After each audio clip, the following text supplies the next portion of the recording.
Cette journée est en 3 temps, un salon intermembre pour se rencontrer, créer des échanges commerciaux entre les entreprises, un temps de conférence sur les filières et les enjeux de notre filière bio, et puis le temps institutionnel de l'Assemblée Générale pour faire avancer notre association.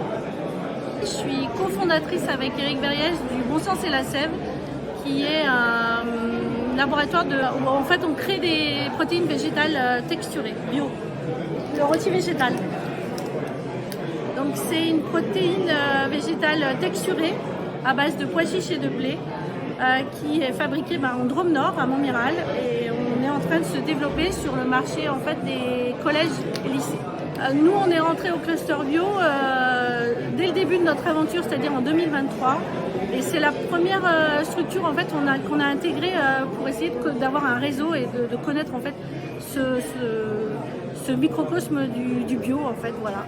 Et on a été très bien reçus. Il y a eu des compétences qui nous ont été amenées et avec beaucoup de bienveillance. Et vraiment, grâce à eux, on en est là aussi grâce à eux, voilà, aujourd'hui. Je suis Bertrand Michat, producteur des boissons Granit à Saint-Péray.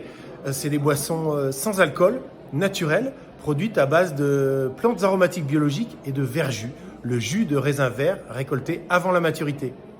Alors le cluster bio m'apporte un réseau de clients et aussi de collègues avec la même envie de proposer des produits sains, naturels. Enfin, moi de mon côté dans les boissons c'est très peu sucré, peu calorique, et qui peuvent s'associer avec d'autres produits et se trouver dans un réseau de distribution d'hôtels, restaurants, cafés et épiceries bio dans toute la région Rhône-Alpes.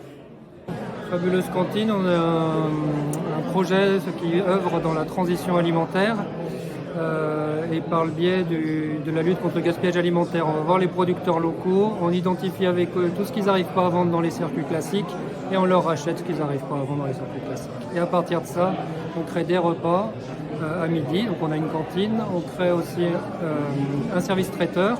On va soit louer nos lieux, soit se déplacer dans des lieux différents pour vendre nos services, et des plats préparés qui peuvent servir en mode bento pour faire un repas du midi un peu sympa.